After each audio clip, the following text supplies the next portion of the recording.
Bismillahirrahmanirrahim. Alhamdulillahirabbil alamin. Wassalatu wassalamu ala asyrofil anbiya'i wal mursalin nabiyina Muhammad wa ala alihi washabihi ajmain. Penelitian ini berjudul Pandangan Syekh Khalil Bangkalan terhadap pendidikan akhlak oleh Majen Muhammad Mukhlis dan Emyan.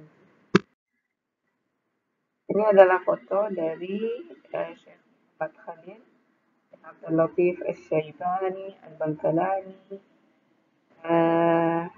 Al-Jawi Asy-Syarqi.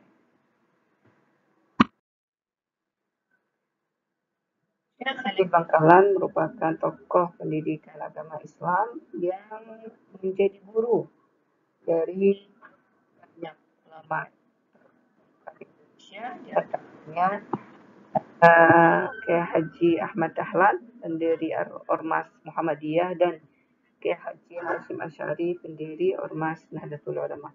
Syekh Khalil Bangkalan tidak hanya mengajarkan ilmu kepada muridnya, akan tetapi juga mewarisi adab dan akhlak.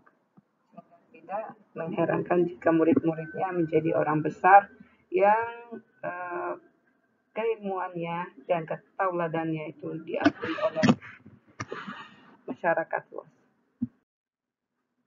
Metode penelitian ini adalah library research, di mana pengumpulan data dilakukan dari berbagai sumber rujukan, diantaranya e-book, skripsi, tesis, dan dokumen yang lain. Buku utama adalah Mahaguru Santren Kisah Perjuangan Hidup Ulama Legendaris Syekhuna Khalil Bangkalan, karya Bakri dan Muhammad Saiful, dan jurnal penelitian berjudul Pendidikan Akhlak Menurut Khalil Bangkalan, karya Krida Salsabila dan Aris Husni. Hasil dan pembahasan riwayat hidup Syekh Khalil Bangkalan. Syekh Khalil Bangkalan merupakan keturunan dari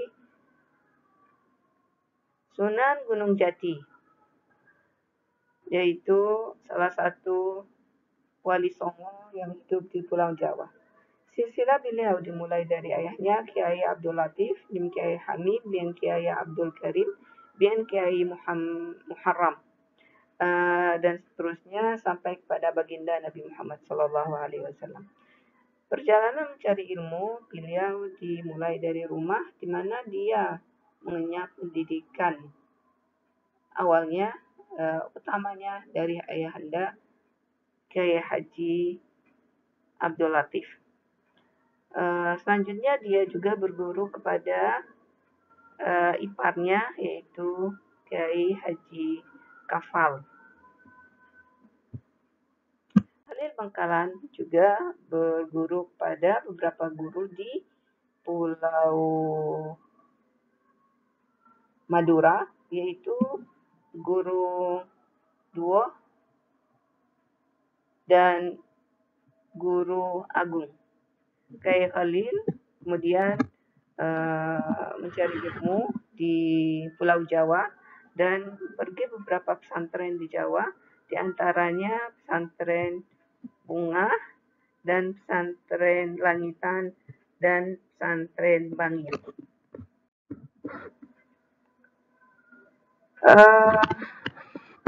Petualangan intelektual Kiai Haji Muhammad Khalil Bangkalan di berbagai pesantren menunjukkan bahwa beliau haus ilmu dan selalu ingin menjadi pribadi yang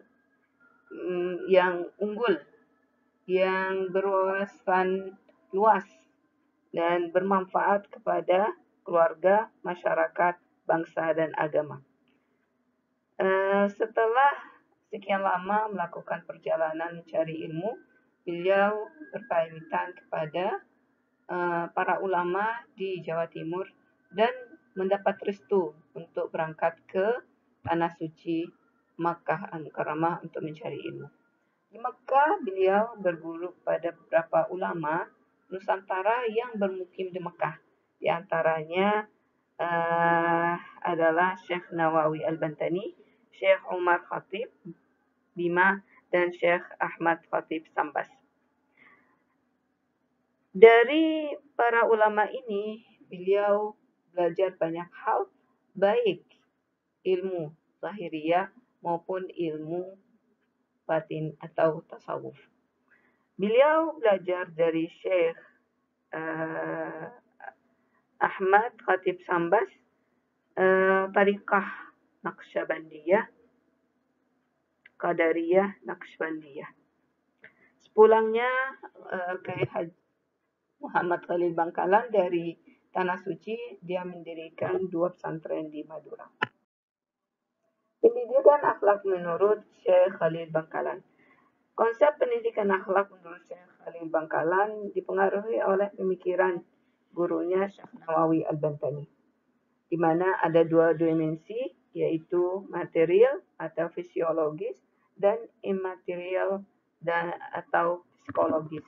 Kedua-duanya harus terintegrasi untuk membentuk akhlak peserta didik.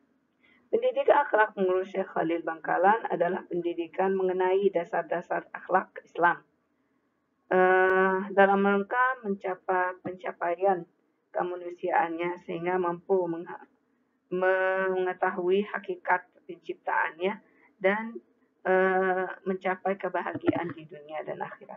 Tujuan dari pendidikan akhlak menurut Syekh Khalil Bangkalan adalah membentuk orang-orang yang bermoral baik, keras kemauan, sopan dalam berbicara, bertingkah laku baik, bersifat bijaksana,